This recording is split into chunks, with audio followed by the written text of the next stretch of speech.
most perilous moment for our way of life since 1860, when a large swath of the country chose to abandon the American project, putting its own predominance and its own partisanship over and above the obligations of union.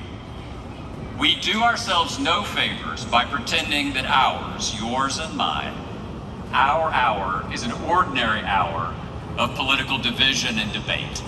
It's not.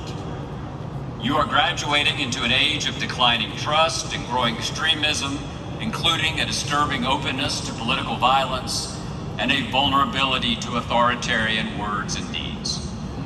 This is not a partisan point. I'm not a Republican, nor am I a Democrat. I seek to see things clearly. And here, for what it's worth, is what I see. Our capital and our Constitution are under threat. Too many of us have chosen to outsource our judgment to a machinery of perpetual conspiratorial conflict that depicts those with different views of policy not as fellow citizens, but as un-American and even as subhuman. And that way, madness lies. Our disputes are too often not about degree, but about kind. Not about solutions, but about whether discernible problems even exist at all if the leader of one's party says that we can't trust the evidence of our eyes. These are the facts of the hour. And as John Adams said, facts are stubborn things. It's also a fact, a consoling one, that this can change and change quickly if enough of us, if enough of you choose to change it. If enough of us stop tweeting and start thinking. If enough of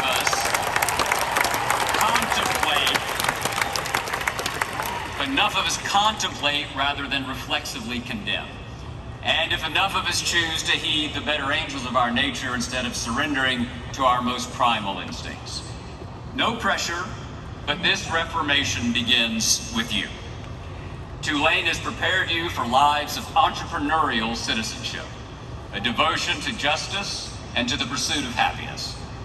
Such citizenship has led to great change, and great change in America tends to come when engaged and creative people like you, decide that the way things are isn't the way they should be.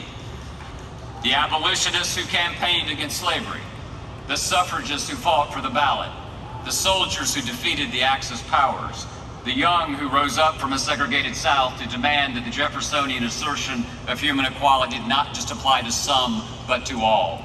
These are your models.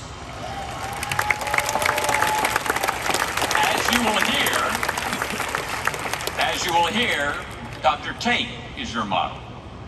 Study them well, learn from them, emulate them. And if you do, you'll bend the arc of a moral universe toward justice. A phrase from Theodore Parker, popularized by Dr. King. But that arc won't bend by itself. It requires those who insist that it swerve. If you remember nothing else from our time together, please remember this. Be a swerver. There's nothing more difficult to do. For every action provokes a reaction. World without end. Our history suggests that American democracy is a viable and even enviable ethos in which to live. For American democracy at its best recognizes that politics is not total war. It can't be total war every hour of every day. It has to be the means by which we reach a consensus for a given period of time within a big, complicated, disputatious nation. And you can't love your country only when you win.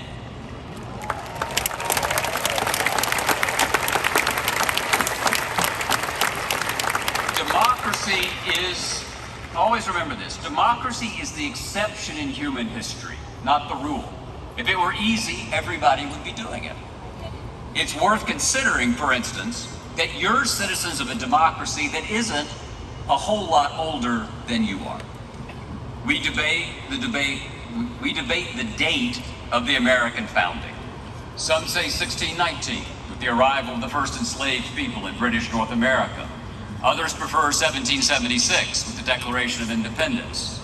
Still others, 1787 and the Constitutional Convention. I'd like to propose a different date. And I'm about to become a doctor of Tulane, so I think I'm right. The United States of America, as a multiracial democratic polity, did not come into being until 1965, the year of the Voting Rights Act and the Immigration and Nationality Act, both signed by President Johnson. One sought to undo Jim Crow at the ballot box, the other to repeal restrictive immigration legislation that had been in place since the isolationist 1920s. And if I'm right, then the American people, or just enough of the American people, chose not so long ago to expand democracy in years, does any of this sound familiar, of ferocious division, of unrest, of wars and rumors of wars. As Mark Twain once said, history may not repeat itself, but it does rhyme. They made that choice. It was a choice enough of us made. And I think the lesson is clear. Democracy succeeds when we choose to give as well as to take. And there's nothing harder than that. Everybody would rather take than give. But democracy insists that we reverse that. It's why democracy is counterintuitive. It's why they had to command in the Bible, in Leviticus, and in the New Testament to love your neighbor. If everybody had already loved their neighbor, they wouldn't have had to command it.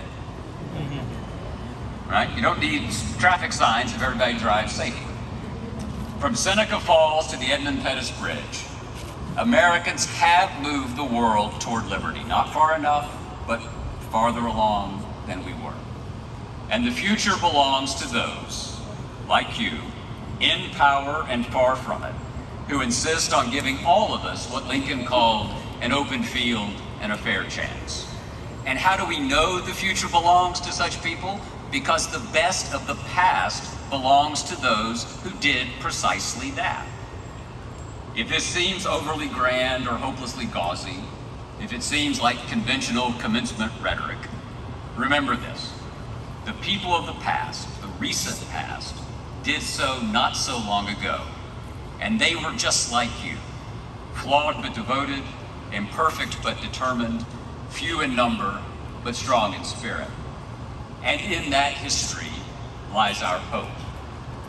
So here's some user-friendly advice for you from my advancing middle age to your youth. Please, please, please, don't let any single cable network or Twitter feed tell you what to think. Do that for yourself. You'll be delighted with the results. Be curious, be gracious, be hopeful. If you're so inclined, say your prayers and seek the means of grace and the hope of glory. Try to love your neighbor, or at least tolerate him. Take naps outside on summer afternoons. Read Jane Austen, Anthony Trollope, and George Eliot. The English department just clapped. Cultivate an interest in detective stories, in country music, and in Major League Baseball. For all three of those things illuminate the human condition without your quite noticing it. Go to the movies in the theater. This is a tough one. Subscribe to newspapers and magazines. I'll explain to you later what newspapers are. Vote in each and every election.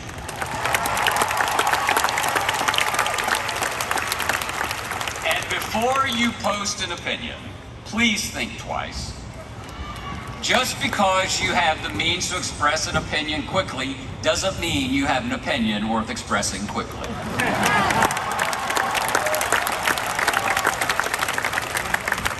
Never be embarrassed, and you're already there on this, I saw you, to put your hand over your heart and join in when the national anthem is played.